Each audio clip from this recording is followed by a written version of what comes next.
صحابہ کرام میں 2 صحابہ ایسے ہیں جن کی ایک ایک بیوی کا ذکر آتا ہے، باقی کوئی صحابی ایسی نہیں ہے، کوئی صحابی ایسا نہیں ہے جس کی ایک سے زائد بیویاں نہ ہوں۔ حضرت عبداللہ ابن مسعود اور ابو ذر غفاری رضی اللہ عنہ ان کی ایک ایک بیوی کا ذکر آتا ہے، ورنہ 4 شادیوں کا رواج تھا صحابہ کے دور میں، ان کی ایک ہی شادی رہی آخر درجے تک۔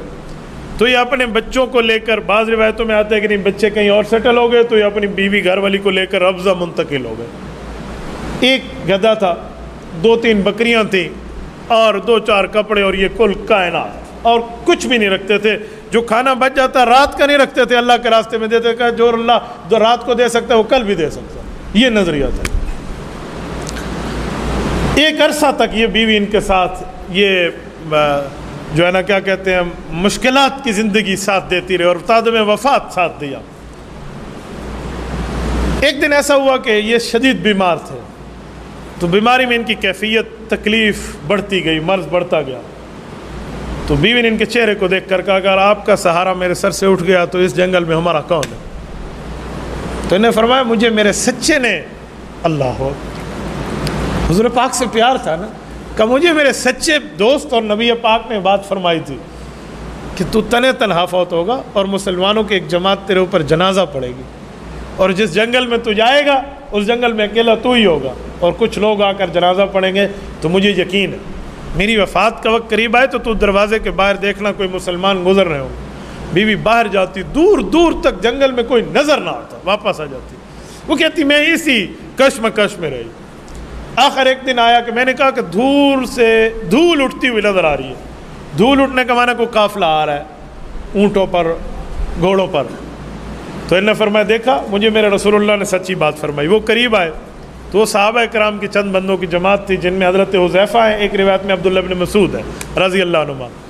تو جو آئے انہیں ملے، انہیں بیوی نے روکا، یہ آئے بتایا کہ یہاں ہے، وہ ادھر سے گزر رہے تھے، انہوں نے کہا اچھا یہاں، ہم تو اس جنگل سے گزرے، ہمیں نہیں معلوم تھا۔ کئی بار بہرحال آئے، ان سے ملاقات ہوئی، ان کا آخری وقت تھا، ملے بیٹھے، تو انہوں نے آخر میں ایک نصیحت فرمائی، اللہ اکبر۔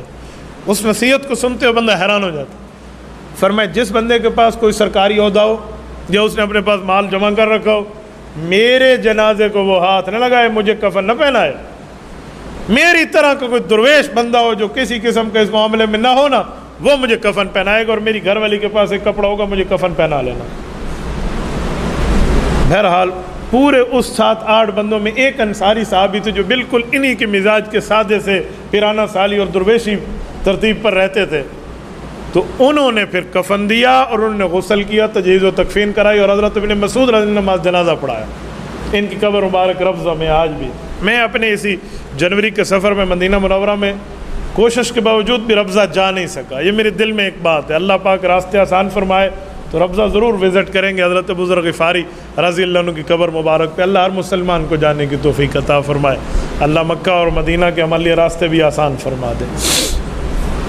تو ان کی قبر مبارک وہی ہے۔ یہ کچھ زندگی کے حالات تھے سیدنا ابو ذر غفاری رضی اللہ عنہ کے، جو میں نے آپ کی خدمت میں پیش کیے ہیں۔ ان کا ایک اپنا مزاج ہے، ان کی ایک اپنی ترتیب ہے، اس کے خلاف ہم بک بک نہیں کر سکتے، لیکن ہم نے اس طرز پہ چلنا ہے جس طرز پہ صحابہ کرام کی میجارٹی چلی ہے، خلفائے راشدین کا عمل چلا ہے۔ تو لہٰذا اگر سیونگ ہو اور اس کی زکوٰۃ صدقہ دیا جائے تو کوئی جرم نہیں ہے، لیکن ان کے ایک تقوی کا اعلیٰ درجے کا